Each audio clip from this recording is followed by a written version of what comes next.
Welcome to No Apology with Emilee and Chris. I'm Emilee. And Chris, my sidekick. I don't know, are you my sidekick? You're with me each and every day. Yeah, I'm here. Yeah, you keep me going. You keep me going in the right direction. Still haven't gotten a haircut that doesn't look good on camera, but you audio listener only people, you're my people. Thought about you a lot this morning when I had to shave and spruce up a little bit to be on camera because You're it adorable. is what it is. Anyway. You look more and more like Santa every day, and I love it. No Apology with Emilee and Chris. We take apologetic issues, and we also take issues of the day. It's a fun variety show. We don't apologize for being Christians. We love the Lord Jesus Christ and all that goes with it. And we are just excited that you're with us. Don't forget, you can go to freshroadmedia.com. All things No Apology with Emilee and Chris are at freshroadmedia.com, including blogs, an opportunity to give. And there's also a place for you to leave a voicemail message for us, and we'll actually incorporate you into future shows. Be a part of the show. The more, the merrier. I love it. Yeah, don't forget, we are listener-supported. FreshRoadMedia.com. We've got a really fun, really exciting show today. Yeah, great guests. Really great guests. And here's the thing. Well, let's just bring them in. Okay. Good friend and former colleague Rod Robison is with us today. Now, Rod, I don't even know how to introduce you because it's like you're a recording artist, you're a broadcaster, you're an illusionist, you're an author now, you're a cactus rancher, you're like this jack of all trades. The godfather of Gila monsters. So who is Rod Robison? Really? All of the above at one point or another in my life. Recording artist, that goes way back. I'm talking 70s on that one.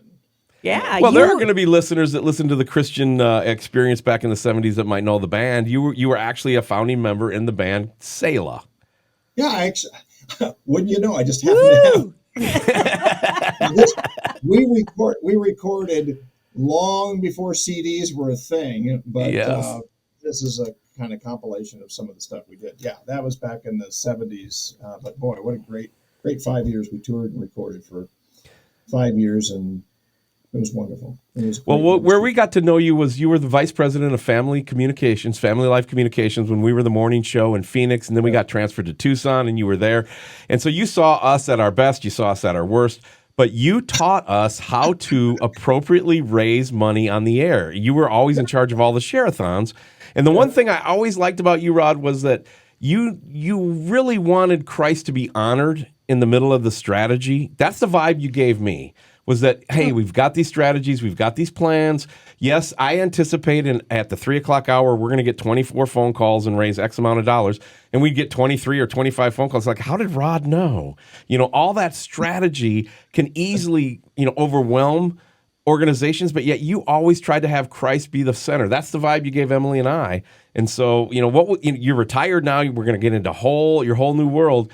But you've done a lot of development work, that's what it's called in the Christian industry, to raise funds, and yet you always seem to want to see Christ first. Where did that come from? Well, I would probably say from the beginning, from my mom. My mom was a deeply dedicated Christian woman. She raised me that way. My dad was not a Christian, as far as, not to judge, but as far as I know, throughout his life, he was not a Christian. Hopefully, toward the end he was, but my mom was just a deeply dedicated, and both my parents were very big on integrity, and so I tried to carry that into the workplace and into fundraising. But there were those. You talk about the hours where Rod knew, okay, we're going to have 25 phone calls, and there were those hours. We go, I think we're probably going to have 25 phone calls. And in the hour, how did we end up with only 5? I know that happened too.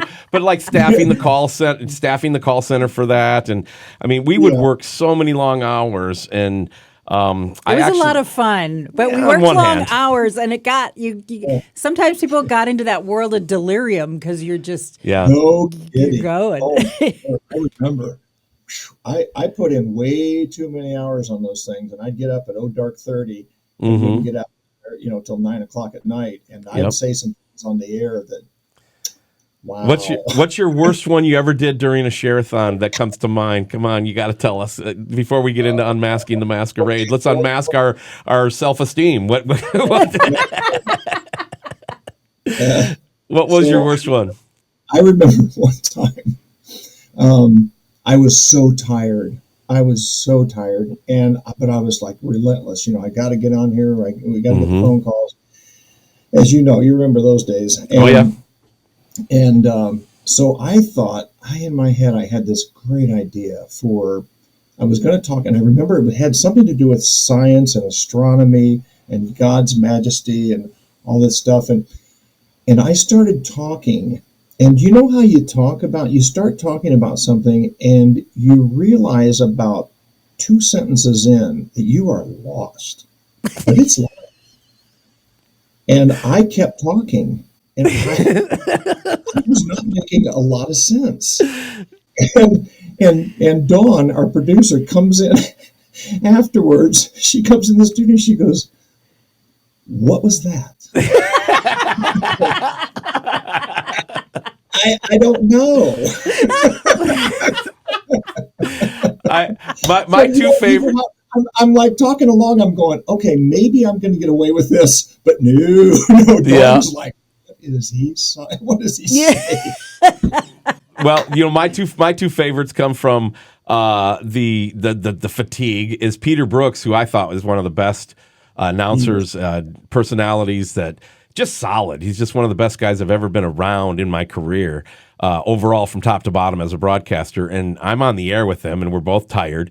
And and people need to know we only played like 2 or 3 songs the whole hour. The rest of the time we were talking or playing testimonies or doing something. Yes, I mean maybe 6 songs. I mean, so it wasn't a lot. It wasn't a music-driven deal. It was raising money, share-a-thon. If you listen to Christian radio, you know what I'm talking about. But Peter Brooks introduced Chris Tomlin as. Sometimes Grace, my chains fall off. Amazing Grace. Yeah, but he said sometimes my Grace. chains fell off. Yeah, sometimes Grace, my chains fell off. Here's Chris Tomlin. I mean, and I laughed so hard. But my worst moment in a share-a-thon was, and I still know the number by heart, by the way, and I haven't been on the air with you since 2009. But I'm on with Randy, which always puts extra pressure on you. Randy Carlson, and he's does his fireside chats, and I mean the guy's really solid at what he does. And so he turns to me and he says, "Would you pray and take us out?" And so I prayed the phone number on the air with Randy Carlson sitting right to my right. You remember that? Yes. Yeah, Lord, would you please have people call 888-888-9976? My favorite, the one that I remember, and I really believe, if I'm remembering it correctly, that it was you, Rod. We were driving in to do our shift during the share-a-thon. So it was like, 3:30, 4:30, whatever, early morning. Oh, dark 30. Hour. And of course, the share-a-thons go, long hours. And so... we were driving in. It was really early. And this particular share-a-thon, we were celebrating 40 years of broadcasting. So that was kind of the mantra. And we've been on for 40 years. 40 years. Gift. 4 decades. And they had the special gift and everything. Yep. 4 decades, 40 years. We'd been, doing this share-a-thon for days now. And as we're driving in early in the morning, I hear Rod Robison say, "We've been broadcasting for 40 decades now." And, and I'm like, no wonder we're tired. I didn't realize it had been 40 decades. Yeah. Seems like 40 decades. It's only been 40 minutes. But Yeah, I broadcasted for 40 decades, 1 raise. Yeah. No, I'm kidding. one time I was on the air and I thought, well, I'll be clever. And so, there was an artist named Danny Goki. Yeah. So come out of his song and said, "Okie dokie, that's Danny Goki." and our producer looked at, she was actually co-hosting with me, and boy, the look I got. That one out of the repertoire. Oh, well, Rod, Emily and I are excited that you're joining us on the program today, and we want to get into the ministry that God has laid on your heart now, because you're not in broadcasting anymore. You're retired from Family Life Communications, and you are moving on with your world as a magician, basically, but you're not An really a illusionist. magician. You're more of an illusionist, and your website is Mentallusions, and it's just, the book is so incredible. Let's start talking about that a little bit. Let's do that. The book is called Unmasking the Masquerade. And Rod, you have used your work as an illusionist to really expose some of the truth, biblical truth, and the false lies. And so the first question I want to ask you is, what piqued your curiosity into magic or illusions? Well, when did you start doing that? Yeah. I did it for a very short time, as most 10-year-old boys do. I did it for a year or so, just little pocket tricks. I didn't really pick it up again until I was about 35 years old. So what was that, like 7, 8 years ago, I guess. Something like that, yeah. Like 7 or 8 decades ago. Yeah. Sorry, that was low hanging fruit. I had to take it. You grabbed that one. So you picked it up again at 35. Okay, so 35. So I had taken my family camping. We were at Dollywood, which is the amusement park in near Gatlinburg, Tennessee. They had a magic store there. I saw a guy do a magic trick there. Just blew me away. I literally laid awake that night in the tent trying to figure it out. I could not figure it out. So I went back the next day and I bought the trick. I was like, oh, I never thought about that. It was just a fairly simple explanation, as are most magic tricks, but I had not even thought about this being possible. So I bought that. And then I bought another one and another one and another one. About that time, we moved to Tucson. I started getting involved in the Magic Club with other magicians. And, quite a number of things. But then there was a point at which I went, I'm not one of these guys that's going to, make doves appear and cards. I'm just not that coordinated. But I do like a branch of magic called mentalism, which is like pseudo mind reading kind of stuff. But it looks extremely real. It looks like the it does.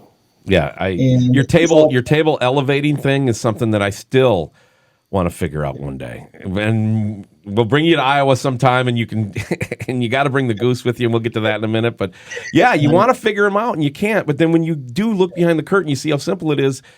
It's well, and that's kind of the point that I make is something may look extremely real, but when you peel back the mask, that's thus the name of the book. When you peel back the mask, then you see, oh, okay, that's a great life lesson for us, right? That sometimes deceptions can come on us as very innocent, and we don't see the deception behind it. Yeah. Until we look at it from a different angle. So we get and this is one thing I teach in the seminar that I do, which we can get to in a little bit. But I teach subjectivity versus objectivity. So subjectivity, let's say that's an audience member watching an illusionist or watching my show, and you're seeing one angle, right? And you have a very subjective view of that. It looks like mind reading, for instance. I have then, as the illusionist or the mentallusionist, I have the objective view. Now, I can see the subjective too because I've been in the audience, but I can see the objective view. And that's a great life lesson because we need the subjectivity. We also need the objectivity so that we can look at everything from an objective and subjective view so that we can see all angles of it. And then we're going to be less open to deception. Yeah, why do you think, like, when it comes to, like, the supernatural, because it looks like you're doing these supernatural things that, humans can't really do, it's almost like Christians are a little more susceptible to falling into those pits because we do realize that there is a supernatural world, but we need to, as Christians, be very discerning about what's real, what's not. What are some of those pitfalls that we as Christians face? Great question. And that, if there's any central theme of the book, that's it. I actually wrote this book, along with two other illusionists, by the way, primarily to Christians, because I was seeing a lot of deception within the church with regard to the supernatural, the paranormal, and so on. And sometimes, because, Emilee, as you pointed out, because we do believe in this, in the supernatural, for sure, but sometimes we see deceptions as all things supernatural. Like, oh, that must have been the devil. This must have been the devil. That must have, man, my picnic got rained out. Well, that's, that was Satan trying to ruin my family. No, well, maybe it was just God's sovereignty. Maybe it was just, maybe they needed rain there, maybe it's not all about me and my picnic, Yeah. Well, why is it every time we get a parking spot right in front of the steps, it's like this favor of God? But does that mean Satan's attacking me when I got to park in the back of the lot? Same thing. No kidding. Well, and you could take it even a step further. So, for instance, let's say I'm praying for a healing, and it happens. And I hear people go, God's so good. He's so faithful. He answered my, and that's absolutely true. But I always also say, yeah, but what about the guy who prayed for the healing and it didn't happen? Right. And that's where somebody comes into it. It's like, it wasn't my faith alone that brought the healing, because the guy who didn't get the healing, he maybe had more faith than I do. But God's sovereignty has to be played into everything that we experience. We have to understand that. That's the big thing. That's the big thing is that, when you got people who know that faith is going to activate God. Without it, you're not activating God. But God's sovereignty is once it's activated, it's still His. It's still His. Why does one guy get healed and the other guy doesn't? Why does I always go back to Chris Tomlin and Matthew West. Okay, they both had their first single released almost at the same exact time. And Indescribable came out, and Matthew West had more. Chris Tomlin then had another song, How Great Is Our God, that took him to where now he's doing arena shows. And Matthew West needed another full album before he could even open for like the Mercy Me's, Casting Crowns of the world. And eventually Matthew made it up. But why? Why? Why Casting Crowns and not the other church worship band? Well, the song I Can Only If We Are the Body. That song came out in 2003, I think. That put them on the map. So God's sovereignty, why this? Why not that? So God's sovereignty is a big, big part of our ministry, and I'm so excited to hear you talk about that too. So, let me just draw a quick analogy on that. I like to think of God's sovereignty as we look at the back. Have you ever seen the back of a tapestry? It's a mess. It looks horrible. You turn that thing around, and it's a piece of art. That's kind of the way I look at it. That's that subjective objective view, right? We're looking at the back of the tapestry in many, many aspects of our lives. We don't see the beauty that's behind it. If we could look at it from the other side, which someday we will, obviously, then we're going to see the beauty of it all. Oh, all that mess in the back, that's making sense now, right? Yeah. So, we've come a long way in our country where everything is embraced as legitimate now. And so I like to go back and I look at, here's the founding of our country based on Christian principles. There were many revivals and great awakenings that were taking place. And the gospel really was a big part of our American heritage. It's not anymore. Like I said, we're embracing everything, including those things that you're talking about, those false supernatural things. Yeah. So when did that begin? When was the inception of the deception? A lot of times we tend to think that in our culture, in our country right now, we are in the most deceptive time of all. And there certainly could be an argument for that, but it's not the first time. Because if you look back at, let's say, the early 1800s, okay, so we were getting a bit complacent. Church membership was way down. We tend to think of those times as, everybody went to church. That comes in waves in our country and our culture. So there was a time, early 1800s, for instance, when we were not where we should have been having been a country based on Christian Judeo principles. Mm-hmm. So along comes the Second Great Awakening, and that brought things back a bit. But there were still times in that early 1800 time where, boy, we were way off the track from where this country was founded. So, as I point out in my book, there's a chapter in my book about this. There were some things that had come along that had really brought into question in people's minds and in our culture those Christian principles.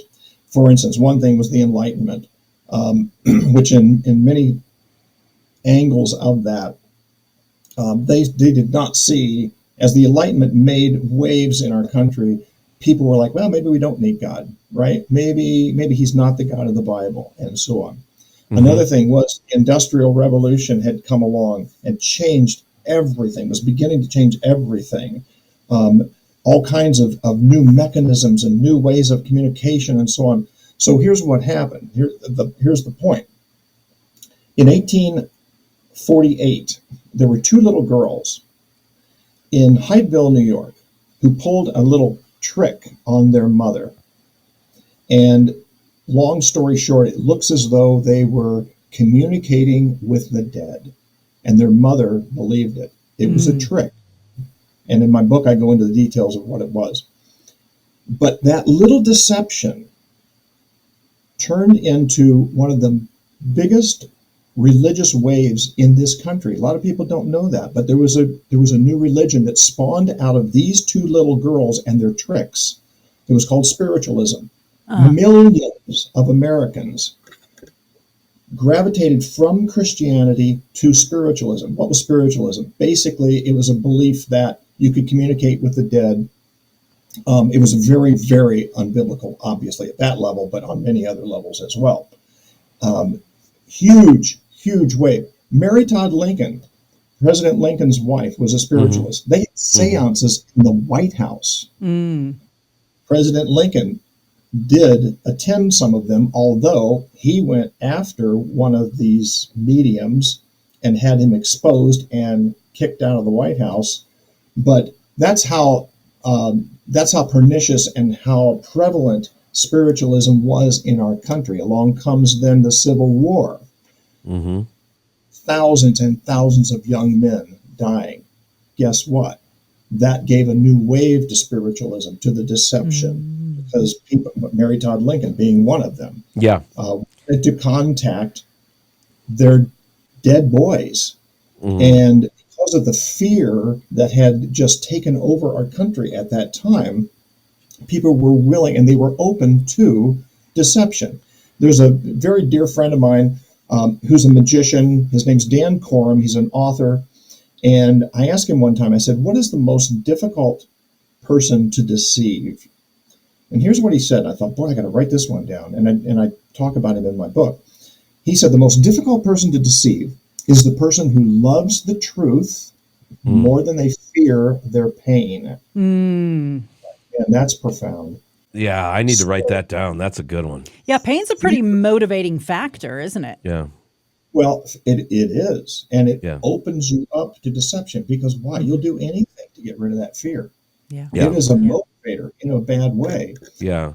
Well, one of the things I want to jump on and add on here is that when you, in your book, you talk about those two girls' little trick, and I'm paraphrasing. I don't want to spend too much time on it, but the little trick they did was with their foot with a loose floorboard. Am I accurate there in my memory? Yeah, that was one of.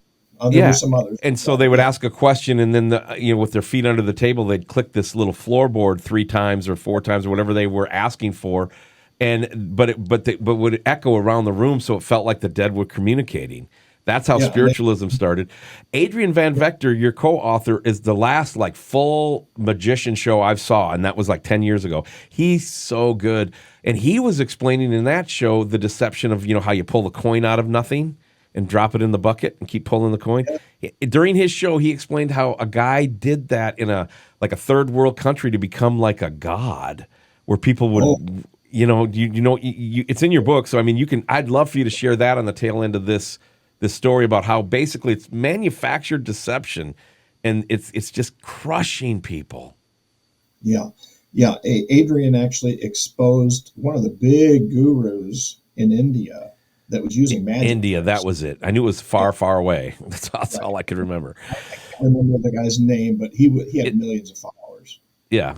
Yeah, and it was just a simple coin trick with a bucket, and so that kind of deception, I think is it's important for us to get it out. And again, the name of the book, the first book, we're going to talk about another book in a minute. It's called Unmasking the Masquerade. Rod Robison's our special guest.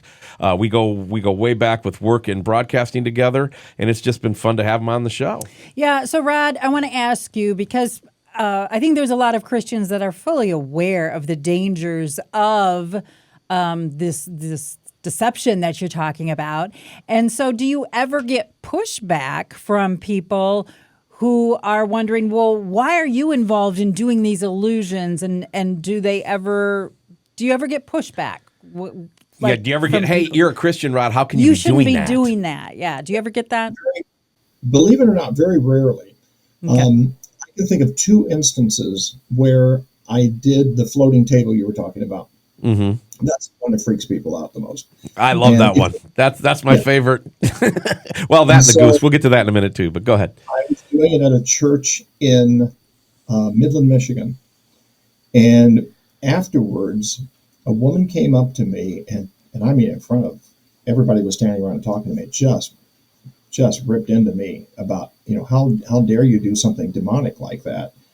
And so I listened patiently, and I said, I could tell you how that's done in 30 seconds. It's a simple explanation. And I'm telling you, you would smack your forehead and you'd go, oh, really? That's it? Yes. But it's done in such a way that it looks very deceptive. It looks like the table's floating when, in fact, there's a simple explanation. She seems somewhat... Which you won't share with me. It's not mine to share. I got to go buy the trick someday, I guess. You can purchase these things now, I guess, but that's a totally different thing. But no, it's really good. So did they accept your explanation that it's a simple 30-second explanation? I think it gave her something to think about. There was another case where I was setting up my show, and a church lady walks in, and she says, last time you were here, you made a table levitate. And I told the pastor, I said, that has no place in this church, and I may leave the church. So he assured me, no, it's just a trick. But here's the thing: when you do something like that, there are a lot of people who go, there's no other explanation. That had to be demonic. There's no. Well, the matter of fact, there is. There is an explanation. You just don't see it, right? Right. And so she said, so I sat down and talked to her, and I said, again, I could show you, I'm not going to, but I could show you how this is done, and you would go, oh, that's a simple explanation. She seemed to be okay with that. Okay. Now, she didn't show up at the show that night, so maybe not. But 99.9% of the people, the Christian audiences I do my show for, I don't get pushback. That's awesome. That's wonderful. I usually give a light disclaimer. I don't want to insult the audience by saying, now, please understand nothing I'm doing is supernatural or paranormal, because most people are going to go, yeah, I get that. Don't insult. Come on. Yeah. I don't very light disclaimer based. So, Rod, the big thing that I wanted to ask is, what do you tell people, like in a coffee situation, when they say that had to be supernatural, there's no other explanation? And when you go to tell them, look, there's nothing supernatural in any of this stuff, it's all basically parlor tricks in one way, shape, or form. How do you tell that to people in like a quick little 3, 4, 5 minutes sitting around having a cup of coffee? Well, I would say, first of all, not everybody can be convinced, because they may have a predisposition where it's like, no, I know Satan's behind it, period. You can't change my mind. If they're open to, an explanation, I'll say, look, I know how these things are done. I've seen thousands and thousands of magic tricks that looked so real. They looked like supernatural. Mm-hmm. Yep. I know how they're done. And you're just going to have to trust me that I could probably tell you in just a minute or so how that magician did this, but I'm not going to. It's not mine to expose. but you're just going to have to trust me that there is an explanation. You just don't see that explanation. All right. So the thing that's on my mind right now is this goose that you keep bringing up. Well, Chris. yeah, And I remember there he the is. goose. It was very, very good. It was Yeah. like a mind-reading goose or something like that. It's just fun. So- Rod goes around and reads people's thoughts through this goose. Of course he does. Now they know I'm demonic. Yes. Because when I think demons, I think geese. So, Chris, what was it that you wanted? There's a lot to that. Oh, well, the goose has a name and I can't remember it. Well, it depends on the situation. Okay. I thought it was a goose. It's a her, and I call her Claire. Okay. Clairvoyant, the goose. Yes. Clairvoyant the goose. So when now this is almost like a signature thing of yours. And so how did the goose come about? I mean, did you just need a prop and you just decided on that? I first saw this done by a magician over 30 years ago on a TV special.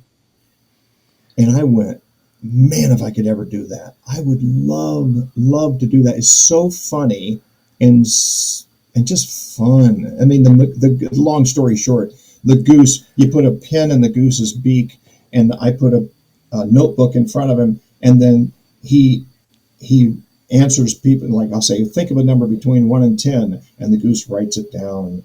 And then I say, okay, what was your number? 8. And I turn it around. The goose knew it was 8, and it says 8 on there. Okay, so I saw that on this TV special, and it was hilarious. It was so funny. But I thought, well, I'm not going to steal the guy's idea. It's his. Well, lo and behold, 20 years later, I open up a magic magazine, and the guy's selling the act and the prop. And I don't care how much it cost, and it was not cheap. I've been dreaming about doing this one for 20 years. Yeah. I'm buying that goose. Yeah. And I did. Routine, and it kills, man. It's so fun to do. Okay, Yeah. I got one question. Because this whole time, you have a wife, you have kids. What is your wife thinking when you're like, honey, I got to buy this goose, okay? Like, I know it's a lot of money, but I think it's really going to pay off in the end. Well, like, what's her response? Does she get tired of your little tricks? Did or the what's sales deal? to her include it's a mind-reading goose? See, With magic beans, right? Yes. if it hadn't been a mind reading goose, I probably could have bought it really cheap, but it reads minds, honey. There's Clairvoyant and Rod Robison. Yeah. Okay, so here's a little secret. My wife doesn't like magic. So, and so here's what I did years ago. I took her out to dinner. I said, I know I spend some money on magic stuff.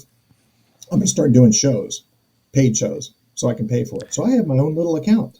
Yeah. When I want to buy something, I buy it. She doesn't care. It's fine. As long as I don't dip into the family budget. And That's kind of like our old stand-up comedy shows paid for a vehicle, we bought a vehicle to cut through the snow and ice to get back to our show in Michigan when we started doing comedy up there.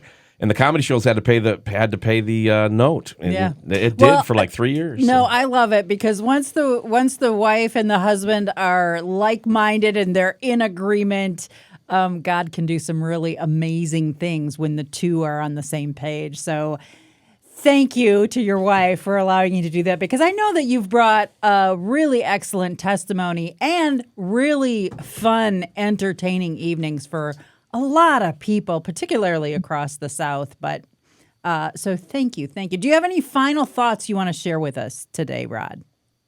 I've just last couple of years, I've been doing a seminar called The Magic of Cultivating Positive Emotions, and I do it at an area resort a couple times a month. And I do mentalism along with a teaching on how to cultivate some positive emotions. And the response has been overwhelming. They have little comment cards, and this is a real high-end resort in Tucson. And the comment cards, I'm looking at those comment cards going, this is transformational for these people. Yeah. And so I went, this needs a book. So I took the core of the teaching, Mm-hmm. and I expanded it out, and now the book is in editing phase. In fact, I'm meeting with the editor right after this podcast, Awesome. and should be out this fall. Are you guys? Is it the cover I'm showing right now? For those of you audio listeners, we do have a video program that goes along with it. So if you're watching on Rumble or YouTube, you'll see it. The magic of cultivating positive emotions, and is that the cover? Is that the final cover? My daughter designed that. She's a very talented. Oh, fantastic! Nice. All in the family. Right. Do you have a website, or how can people contact you if they want to get more information, book a show, or just get more information on the books that you have? Probably the easiest one to remember is TucsonMagician.com. TUCSON. TucsonMagician.com. All right. Yeah. TucsonMagician.com. Yeah, Very no, that sounds good. fantastic. And Awesome. and we want to bring you to Iowa. I like watching, I follow you on Facebook when you're out doing your events, and so we got to figure all that out. But right now we're going to switch gears and do something different. We're not taking a break, but we're going to bring in another guest. What do you think, Emilee? Is it time? Yeah, it's time to get the band back together. Another former colleague of yours, Rod Robison, Mike Shaw, he's here in Iowa with us, and he's going to join us. And I'm hoping you're going to be willing, Rod, to join us to play a little game that we like to play called Right On, Way Off. And the rules are really easy. All you have to do is think a little bit. I'm going to throw out some statements, and you three get to be my panel. Yeah. And each panel member gets to give their thoughts on the statement that I throw out there. It can be on any topic under the sun, and you can either agree or disagree by letting me know whether the statement is right on or way off. Correct. So, and if the statement is Chris Danielson is just smoking handsome, we're all right on that, Hey, right? Chris, turn on my mic. Oh yeah, there. Thank you. Yeah, Appreciate it. yeah. And I gotta here's bring Mike Mike Shaw Shaw. into the show. I was going to say, Rod, how you doing, man? I had him potted down for no reason. I tell you what, Chris can do some magic too. He pushed a button and I appeared out of nowhere. Yeah, Ta-da! that's right. That's I right. love it. Now, can you push a button and levitate, Mike? That's what I Yeah, want to know. that's yeah. We need to put a trap door under Chris's chair. I think that's what we really need to do. No, I'm just kidding. Yeah, I no, just that's a kidding. big. There you go. They gave me sound effects too, Rod. Excuse me. That's All right, all, Emilee. that's all to keep Chris happy. Yeah. Right. Exactly. Emilee. All right. First three. question. Like I said, it can be a statement about anything under the sun. Some are fun, some are serious.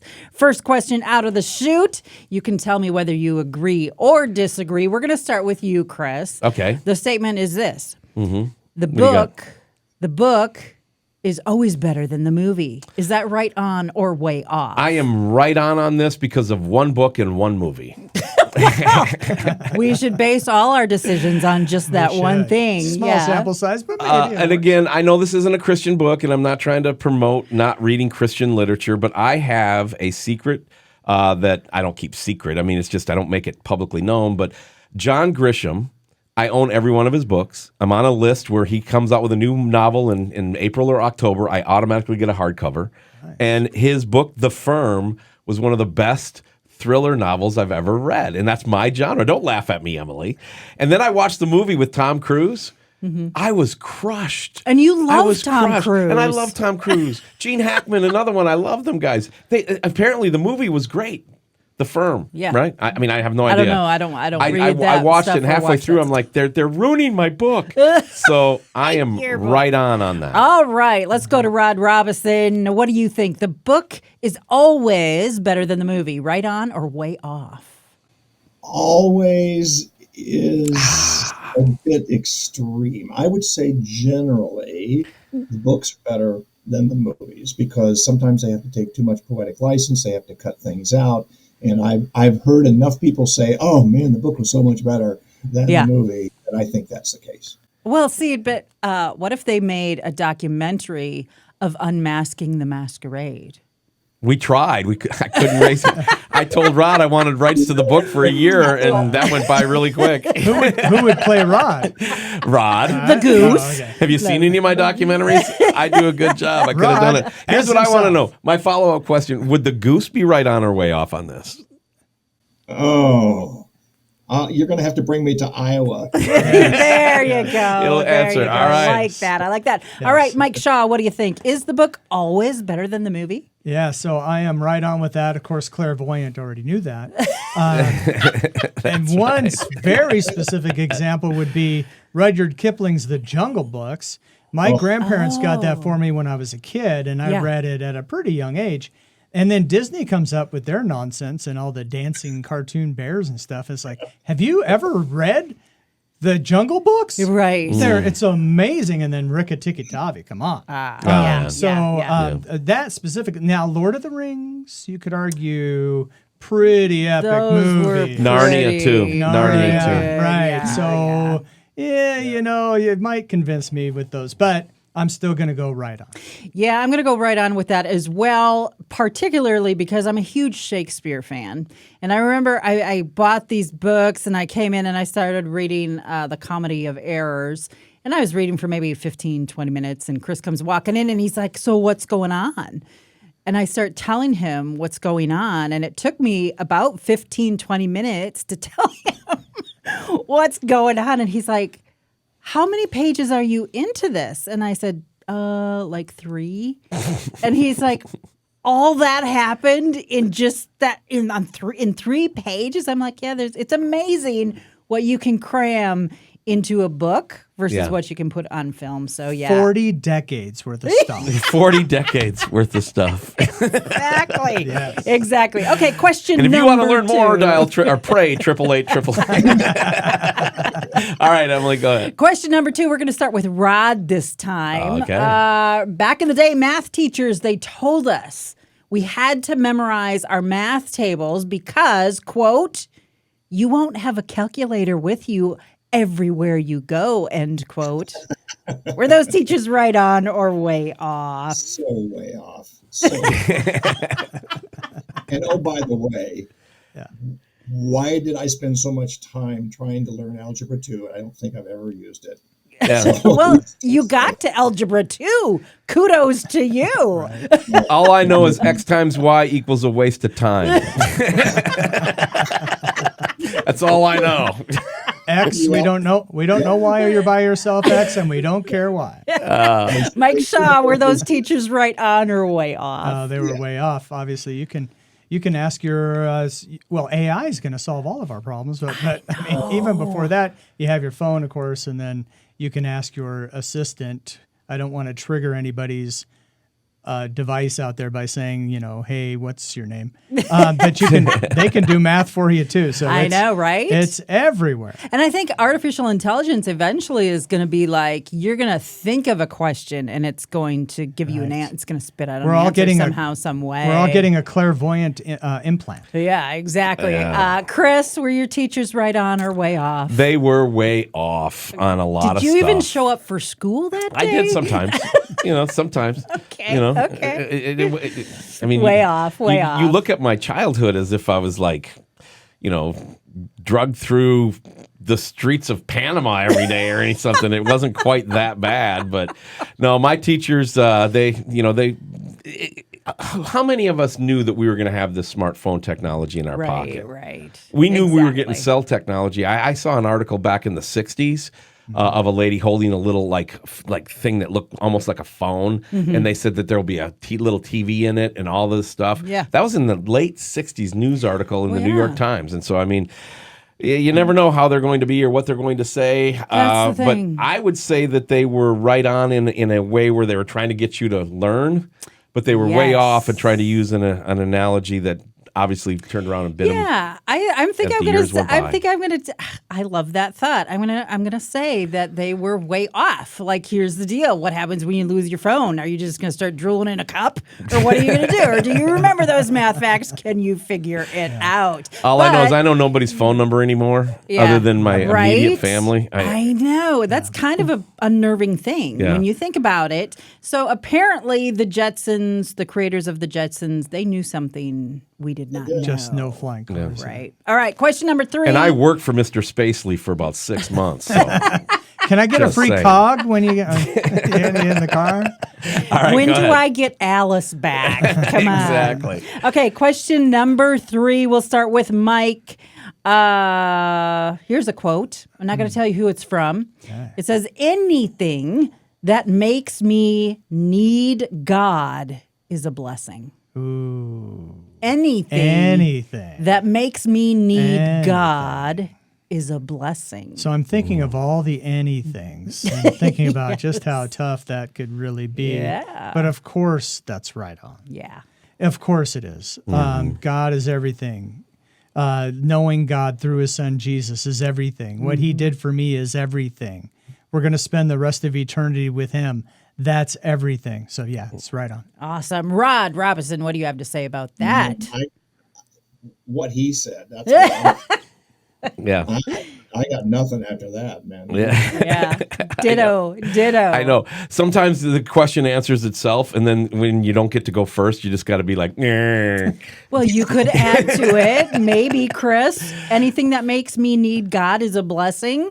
Do you agree with that? I'm going to say You've way been off. You've been through some rough stuff. I'm going to say way off because not everything that we go through is necessarily a blessing, but it's all under God's sovereignty. Yeah. But I think if I hear that, I think of that more as a turn of phrase with the anything, you know what I mean? Versus just anything. But those of us who know Jesus Christ as our Savior, we have put our full trust in him. And at the end of the day, he's all we have. Yeah. And so if something's coming in and out of my life I don't like the devil made me do it, and I don't like that God allowed all this stuff to happen to teach me a lesson. I think that there's a gray area in there on something, so I'll go way off on that. Way off. Well, you're way off. That's Nancy Lee DeMoss. Well, Nancy DeMoss Wolgemuth is Bless now her you. last name. Is that her name, Wolgemuth? Wolgemuth. Yes. Nancy DeMoss Wolgemuth. Let's She's go a with wonderful- Mellencamp. Nancy DeMoss Mellencamp. Wonderful Bible teacher. She says live in a anything that small makes me need God Yeah. is a blessing. And that, I got to say, is right on because he is ultimately our reward. And anything that keeps driving us back to him really, truly is the ultimate. So, very good, guys. That's awesome. Let's go around the horn. Mike Shaw, final thoughts on this episode, and then Rod Robison will get your final thoughts. Well, Rod, it's really good to see you again. We're getting the band back together. I'm glad you're coming to Iowa. It's great up here. You're going to love it. I can't wait to see you and to run to meet Claire again. Yeah, hopefully nobody shoots her. Man. You might want to put one of those like orange vests on her. Or Yeah. something. Don't dress her like a pheasant. Don't come in the fall. She's in trouble. Right. I can't hear. Okay, Rod, final thoughts. What you thinking, brother? Final thoughts. A couple of thoughts. Number one, I apologize for my background. I've got to get that in. We just had our entire house repiped Ooh. everywhere. So I know people through this whole thing are going, man, what a slob. No, they're like, there's an angelic glow about him. Yeah, no. I'm looking over your one shoulder, and I just keep thinking, did I fold and put away my own underwear? You know? I think they're towels, but I'm just joking. No, you said that when we started. By the way, for you listening, Rod Robinson said, "I don't know, my background is bad." I'm like, because in Zoom calls you can mute it, but on this E-Link we can't, and it is what it is. But anyway, Home repairs. What are you gonna do? Much grace for you. That's I awesome. appreciate that. I said I got to shoehorn that in somewhere. Yeah, absolutely. Yeah. But it's so fun seeing all three of you together again. Man, we had some good times in ministry, in radio, all four of us together, and it's just wonderful reconnecting with you. Yeah, any of the bad times that we had don't amount to nothing when we think about how the kingdom needle was moved when not just the four of us, but I mean, we all know about 60 other colleagues that had impacts on our career. We had impact on their career. And at the end of the day, if Jesus is honored and the kingdom is advanced, I'm cool with whatever God has planned for us. And we are all going to party in the New Jerusalem together. Yeah. That's going to be a good thing. Yeah. And Rod's going to walk around with the goose. Yeah. Clara will be there. Clara will be there. Heaven, by the way, just so you know. Awesome. All right, Emilee, what do you think? It's time to say goodbye. It is time to say goodbye, and I'm kind of sad about that. Time flies while you're having fun, but thank you so much to everyone who has joined us. Don't forget to go to freshroadmedia.com. Remember, we are listener supported. Every gift, no matter the size, is very, very important to us. And there is actually a gift of Bible Idiots, the DVD or the download, when you give on an ongoing basis. Don't forget, go to freshroadmedia.com and join us again right here. No Apology with Emilee and Chris.